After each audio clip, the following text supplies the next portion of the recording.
క్లుప్తంగా చెప్తాను పాయింట్ల ప్రకారమే. పాయింట్ నెంబర్ 1, డిఎస్సి పరీక్షల ప్రశ్నల తయారీ. డిఎస్సి పరీక్షల ప్రశ్నల తయారీ ఒక అంశం, పరీక్ష నిర్వహణ అన్నది రెండో అంశం.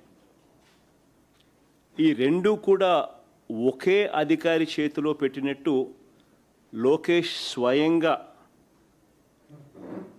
యాక్సెప్ట్ చేస్తాడు. అసెంబ్లీలోనే యాక్సెప్ట్ చేయడమే కాకుండా తప్పేముంది అంటూ దబాయించినాడు. తప్పేముంది అని అంటూ ఏకంగా దబాయించినాడు. ఒకసారి ఆయన అన్న మాటలు కూడా ఒకసారి ప్లే చేద్దాం. ఒకసారి వినండి ఒకసారి అందరూ కూడా. ప్లే చేయమా ఒకసారి. ప్రభుత్వ ఉద్యోగం ఇచ్చిన ఘనత ప్రజాప్రభుత్వం అధ్యక్ష.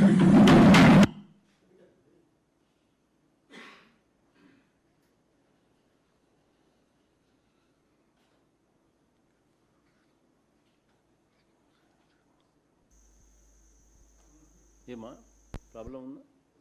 విజయాన్ని పివి సింధు గారికి ప్రభుత్వ ఉద్యోగం ఇచ్చిన ఘనత ప్రజాప్రభుత్వం అధ్యక్ష. మీరు సెట్ చేసుకోండి. అందులోపల డిఎస్సి పరీక్షలకు అవసరమైన ప్రశ్నల తయారీ అనేది ఎస్సీఈఆర్టీ డైరెక్టర్ బాధ్యత. ప్రశ్నల తయారీ అనేది ఎస్సీఈఆర్టీ డైరెక్టర్ బాధ్యత. డిఎస్సి పరీక్షను నిర్వహించే బాధ్యత డిఎస్సి కన్వీనర్ది. ఈ రెండు ఒకే వ్యక్తికి ద్వారా జరిపిస్తే పారదర్శకతకు పాతర వేసినట్టు అవుతుంది, లీకేజీకి స్వయంగా ద్వారాలు తెరిచినట్టు అవుతుంది. అంటే పరీక్ష ప్రశ్నల తయారీకి ఒకంతోనే చేయిస్తూ ఉన్నారు, పరీక్ష నిర్వహణ చేసే కార్యక్రమం కూడా సేమ్ వ్యక్తితోనే చేస్తూ ఉన్నారు. ఏపీడిఎస్సి నియామకాల చరిత్రలోని ఏపీడిఎస్సి నియామకాల చరిత్రలోని ఏపీపీఎస్సి నియామకాల చరిత్రలోనే ఈ రెండు బాధ్యతలు ఎప్పుడూ కూడా ఒకే వ్యక్తికి అప్పగించిన చరిత్ర ఆంధ్ర రాష్ట్రంలో ఇంతవరకు ఎప్పుడూ లేదు.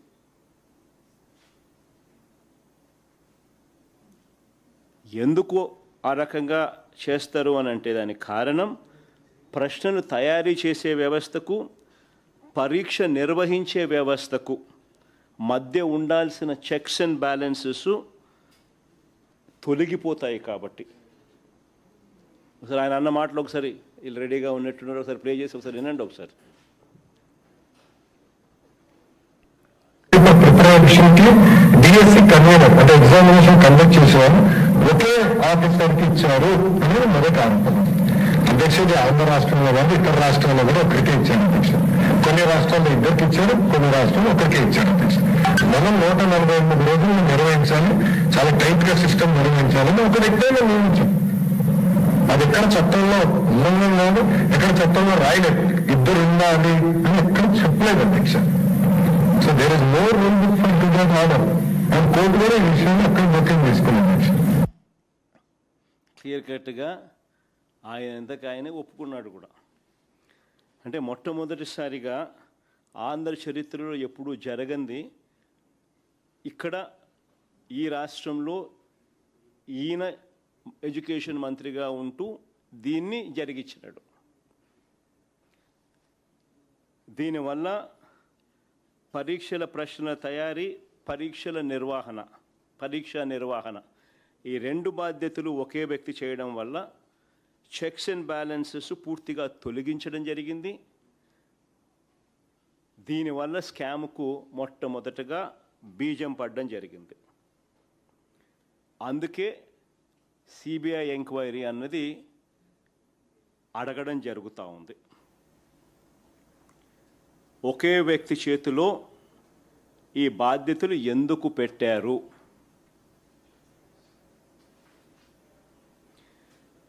ఇలా చేసినందువలన చెక్స్ అండ్ బ్యాలెన్సెస్ లేకుండా పోయి లీకేజీకు ద్వారాలు తెరిచినారు కాబట్టి.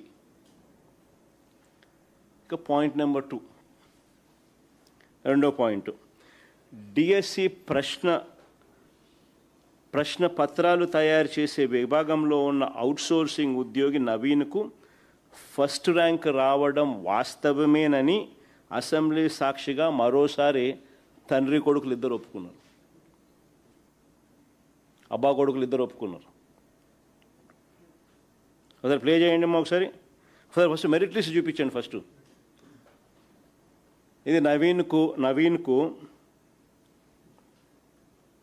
ఫస్ట్ ర్యాంక్ వచ్చిన నవీన్కు సంబంధించిన మెరిట్ లిస్టు.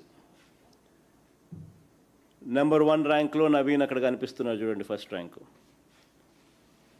ఇదే నవీన్కు మళ్ళీ మెరిట్ లిస్ట్ మార్చేసి నవీన్ పేరు తీసేసిన సెకండ్ మెరిట్ లిస్ట్ ఒకసారి చూపించండి. నవీన్ పేరు తీసేసిన సెకండ్ మెరిట్ లిస్ట్ పబ్లిష్ చేసినారు. ఫస్ట్ మెరిట్ లిస్ట్లో నవీన్ పేరు ఉంటుంది. వెంటనే నవీన్ తప్పించే కార్యక్రమం చేసి నవీన్ పేరు తీసేసి నవీన్ పేరు లేకుండా సెకండ్ మెరిట్ లిస్ట్ రిలీజ్ చేసినారు. అబ్బా కొడుకులు ఇద్దరు కూడా తనకు ఫస్ట్ ర్యాంక్ వచ్చిందని అసెంబ్లీ సాక్షిగా ఇద్దరు ఒప్పుకున్నారు.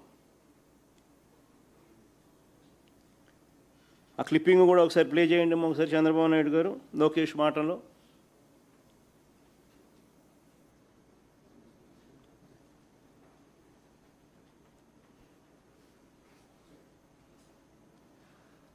క్వశ్చన్ పేపర్ ప్రిపరేషన్ లో ఉన్నాడు, అతను ఫస్ట్ ర్యాంక్ వచ్చింది అని వాళ్ళు ఆరోపణ చేశారు. అతనికి కాల్ లెటర్ వెళ్ళింది, అతని సర్టిఫికేట్ వెరిఫికేషన్ కి అతను రాలేదు. సర్టిఫికేట్ వెరిఫికేషన్ రాకపోతే ఆటోమేటిక్లీ డిస్క్వాలిఫైడ్. ఎవరికో ర్యాంక్ అవుట్ వచ్చింది, అతను ర్యాంక్ అవుట్ వస్తే దేవుడు కనుక్కున్నాం ఏంటి ఎట్లా వచ్చింది. వెరిఫికేషన్ రాలేదు. వెరిఫికేషన్ రాకపోతే వాళ్ళు వచ్చిన వాడికి అనుకుంటే ఏమో అంటారు. ఇద్దరు అబ్బా కొడుకులు ఇద్దరు కూడా ఒప్పుకున్నారు ఆయన ఫస్ట్ ర్యాంక్ వచ్చిందని.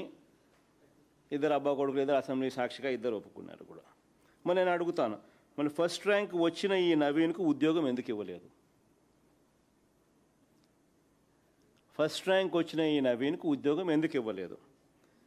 ఫస్ట్ మెరిట్ లిస్ట్లో నవీన్ పేరు ఉంది, ఆ తర్వాత మళ్ళీ దీన్ని మార్చి నవీన్ పేరు తీసేసి సెకండ్ మెరిట్ లిస్ట్లో నవీన్ పేరు లేకుండా సెకండ్ మెరిట్ లిస్ట్ ఎందుకు రిలీజ్ చేసినారు?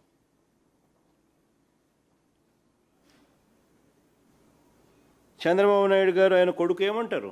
అబ్బా కొడుకులు ఇద్దరు నవీన్కి ఎందుకు ఉద్యోగం ఇవ్వలేదు అని అంటే ఏమంటారు? సర్టిఫికెట్ల వెరిఫికేషన్కు నవీన్ రాలేదు కాబట్టి ఉద్యోగం ఇవ్వలేదట. అదే కదా విన్నారు మీరు ఎంతగా? అదే కదా మీరు అంతా విన్నారు కూడా. సర్టిఫికెట్ల వెరిఫికేషన్కు రాకపోతే ఎవరికైనా ఉద్యోగం ఎట్టిస్తాము, రాలేదు కాబట్టి ఇవ్వలేదంట. మరి ఇదే వాస్తవం అయితే మరి నవీన్ అనే క్యాండిడేట్ కోర్టుకు ఎందుకు పోయినాడు? మరి ఇదే వాస్తవం అయితే నవీన్ అనే వ్యక్తి కోర్టుకు ఎందుకు పోయినాడు? నవీన్ అనే వ్యక్తి కోర్టుకు పోయి క్యాండిడేట్ నవీన్ తన ఐడిని బ్లాక్ చేశారని, కాల్ లెటర్ తనకు పంపలేదని కోర్టుకు పోయినాడు.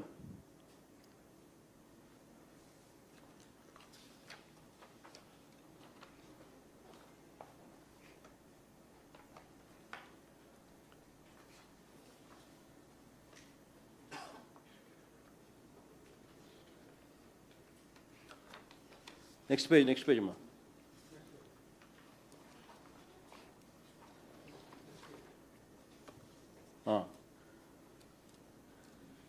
తన డిఎస్సి లాగిన్ బ్లాక్ అయిందని విద్యాశాఖకు మెయిల్ పెట్టిన Naveen,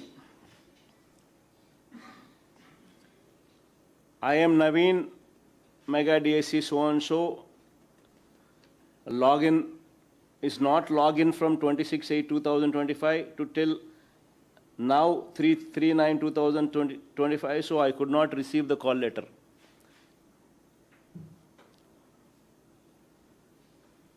I got good marks in DSC, but why I am face this issue?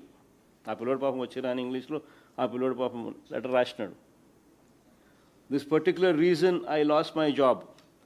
Please unblock and send the call letter on third verification. This is final chance of my life. Please provide my call letter and candidate login. DSC login block అయింది అని విద్యాశాఖకు mail పెట్టిన నవీన్.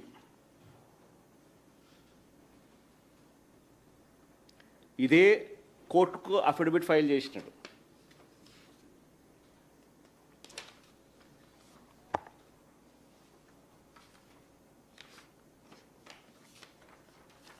ఇదే నవీనే కోర్టుకు ఇదే మాదిరిగానే file చేసినాడు.